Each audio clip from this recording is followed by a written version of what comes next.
I am not registered to even practice in Sri Lanka, and that I am not a doctor. I categorically say that this claim is blatant false, misguided and misleading. To set the record straight, I hold a valid certificate of registration from the Sri Lanka Medical Council, which unequivocally states in black and white that I am lawfully entitled to practice medicine and surgery in Sri Lanka. When it comes to totally false, malicious, smear-spreading campaigns, which is now trending on social media. There's a allegation that I had falsely referred to myself as a specialist doctor. I wish to clearly state that this matter, during the last general elections, certain third-party workers featuring the names of common candidates incorrectly referred to me as a specialist doctor. This term has never been used by me ever in my clinic letterheads, prescription pads, official seals, stationery or visiting cards.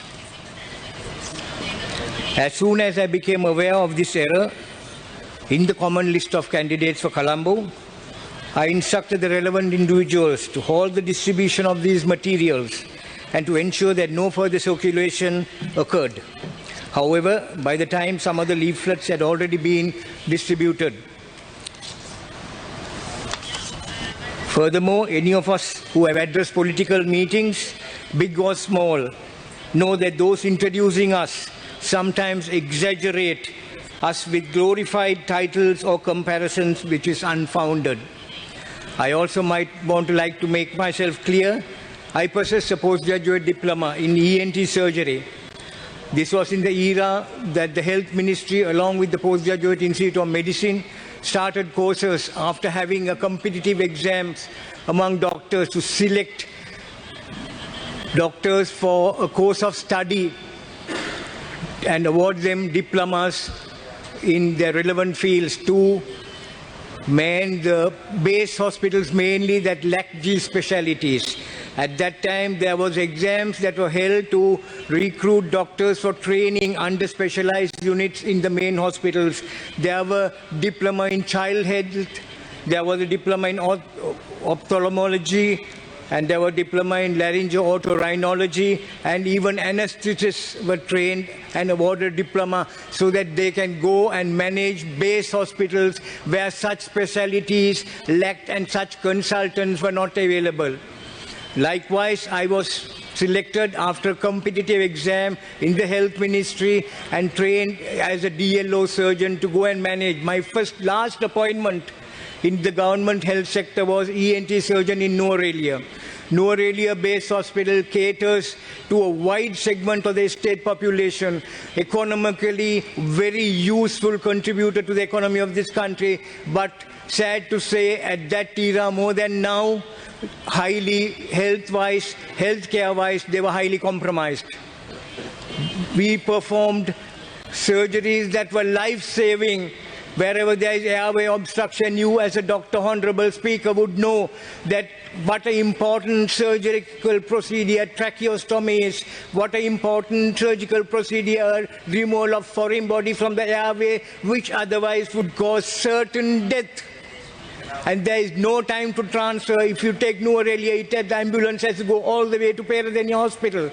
There was no time for such transfer. There would have been certain death, and I am glad that the Health Ministry, along with the Postgraduate Institute of Medicine, made the wise decision at that time and trained such specialities so that we could be sent and make a contribution at the base hospitals.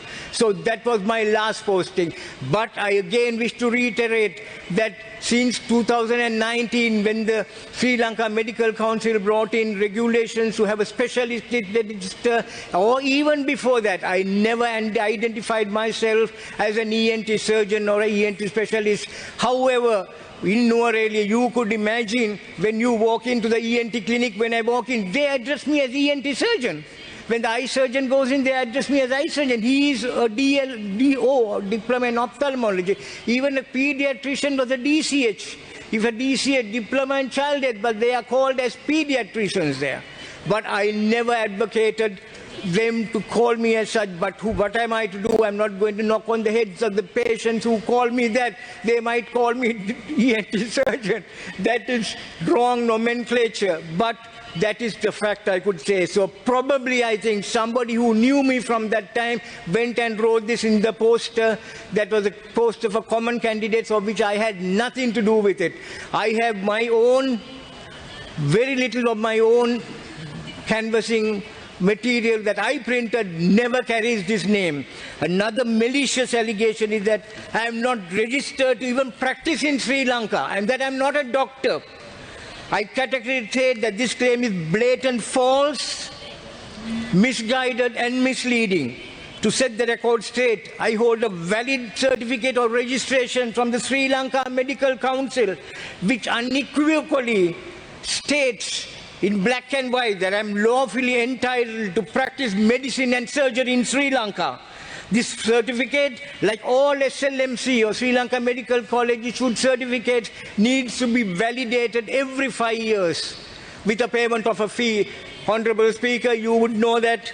And also I have done that validation 5 times since I first received it.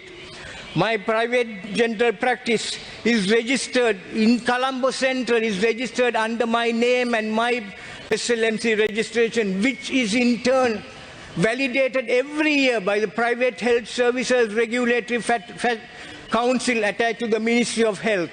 This is validated every year, and I'd like to say that the provincial director comes, inspects my clinic, inspects my documents, go through the procedures in my dispensary, the little laboratory that I have, and make sure that everything is in order before this is validated. I have always conducted myself professional in my public life and with transparency and honesty, and I welcome scrutiny. Finally, I thank you, Honourable Speaker, for giving me the opportunity to address this matter, whether it stems from genuine concern or malicious intent. Honourable Speaker, we have significant challenges ahead, and I hope our collective focus will shift to addressing the pressing issues that truly matter for the progress and prosperity of this nation. Thank you. செய்திகளை உடனுக்குடன் தெரிந்து கொள்ள உடனே subscribe பண்ணுங்க.